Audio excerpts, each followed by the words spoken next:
Olá pessoal, seja bem-vindo ao nosso canal. Aqui é o professor Laelcio. Como eu já falei para vocês, é um canal conteúdo de física, conteúdo jurídico.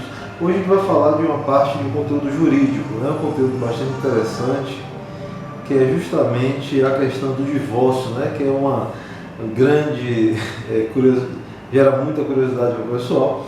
E eu vou justamente indagar uma situação que é as pessoas têm o hábito de procurar advogado justamente para falar sobre o divórcio.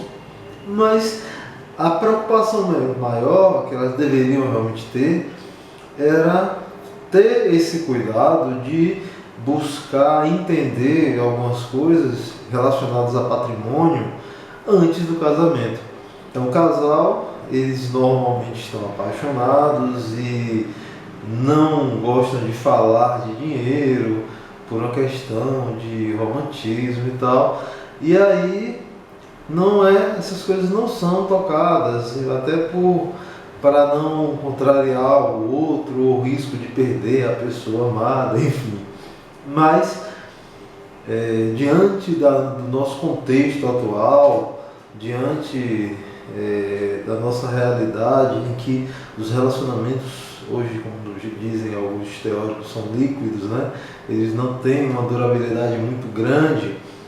Então é muito interessante que o casal, antes de contrair as núpcias, que eles procurem um advogado do ramo que trabalha com direito de família e aí se informem. Não necessariamente que vão fazer um pacto pré-nupcial, mas que se informem sobre as várias formas dos regimes, né, de bens que podem ser escolhidos, e já tenham em mente um traço, uma definição, uma meta para o casal. Depende muito do casal, então não existe um regime de bem certo para ninguém. Existe uma conveniência conforme a perspectiva, a expectativa que o casal tem de futuro. Enfim, né? Mas é interessante porque isso, em um caso de divórcio, de separação, você consegue evitar muitas brigas, muitos conflitos, muitas confusões, né? E muito gasto, perda de dinheiro. Então, é interessante. Eu vou falar, no caso, rapidamente sobre as formas, alguns regimes de comunhão de bens, mas, enfim, até a década de 70, você tinha o regime que era legal, né? Que normalmente, quando não era feita a escolha, ele era automático, era a comunhão total de bens, né? Então, a comunhão universal de bens era o regime, até porque fazia muito sentido pela concepção de casamento que era tida naquela época. As pessoas casavam e duravam 50 anos, 60 anos casados, 80 anos casados. Então, os casamentos não tinham divórcio. O divórcio era uma coisa excepcional, era algo, né, que era, além de ser mal visto pela sociedade, principalmente para a mulher, mas era uma coisa muito raro os casais se separarem. Enfim, isso há meio século atrás. Hoje é uma realidade totalmente diferente. Por conta disso, o novo Código Civil ele já traz justamente essa alteração na lei, principalmente com a lei do divórcio, que trouxe várias alterações. Então, o casamento hoje, mesmo depois de se instituir o divórcio, do regime ter alterado, que o regime hoje, o que é legal hoje, quando não há convenção anterior, quando não há um pacto pré-nupcial, o regime que é adotado é o de comunhão parcial de bens. Comunhão parcial de bens, os bens adquiridos de maneira onerosa pelo casal durante o casamento, eles são meados. Então há uma divisão, né, meio a meio desses bens. Quando a gente fala de maneira onerosa, porque se for bens adquiridos através de uma sucessão, de herança, enfim, eles não entrariam nessa comunhão. Mas é justamente porque hoje isso há 10 anos atrás, por exemplo, ainda o divórcio era uma coisa mais menos regra, né? Não era uma regra, as pessoas ainda viviam 20, 30 anos casadas. Então, havia uma expectativa de uma vida em comum, de o casal envelhecer juntos, enfim. Então, por conta disso, é coerente um regime de comunhão parcial de bens. Mas nos últimos anos, nos últimos 5, 10 anos, sei lá, principalmente nos últimos 2, 3 anos, o número de divórcios tem aumentado muito. A alteração que teve na lei de divórcio também ajuda de certa forma, até porque antigamente o divórcio daria um certo mais de trabalho, o casal tinha que estar separado de fato por 2 anos ou separado judicialmente por no mínimo 1 ano para conseguir ter o divórcio. Hoje o divórcio é automático. Caso os caras quiserem pedir divórcio no dia seguinte, já pode. Então é muito fácil divorciar, é muito comum divorciar. Então, por conta disso, por toda essa facilidade no divórcio, eu não sei se essa realmente essa é a real causa do aumento do número de divórcios, ou se é mudança de mentalidade das pessoas, dos homens, das mulheres, a questão do feminismo, uma série de coisas que mudou muito o comportamento da sociedade como um todo, a forma dos relacionamentos, enfim. O casamento tradicional ele já praticamente não existe, e isso não vou dizer que é bom ou que é ruim, mas a consequência disso é que o número de divórcios realmente aumentou.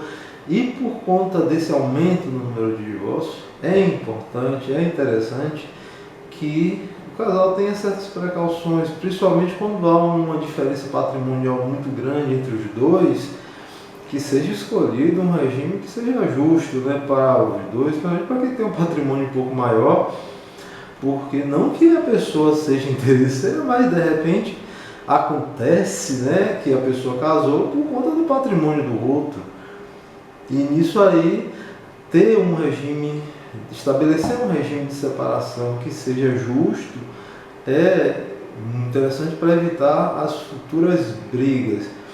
Agora é isso, para ter um regime, como é que eu vou casar? Com separação de bens ou comunhão total de bens? Como fazer isso? Se você não convencionou nada com seu parceiro, o regime é comunhão parcial de bens, como eu disse. Mas se eu quiser casar com separação total de bens ou comunhão universal de bens, eu preciso fazer um pacto pré-nupcial, que é um documento feito em cartório, né? É ata pública. Então você vai lá antes do casamento e faz esse acordo. Nesse pacto pode ter outras coisas, outros acordos do casal que não venham ferir o que é esperado dentro do matrimônio. Então algumas coisas vocês podem ser contratados pelo casal, mas determinadas coisas não. Coisa que venha ferir a instituição do casamento não seria permitido. Mas é interessante porque após feito o pacto pré-nupcial, o casal vai realmente haver a cerimônia do casamento posterior, é onde se concretiza o pacto.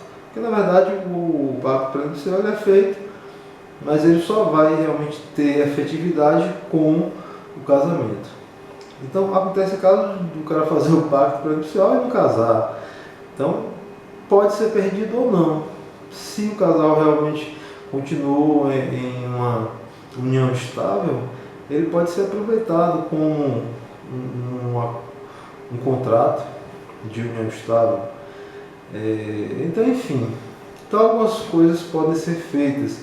E nesse pacto, você pode escolher um regime de comunhão universal de bens, onde todos os bens adquiridos antes do casamento ou durante o casamento eles se comunicam, né? Então vão ser partilhados aí com o divórcio.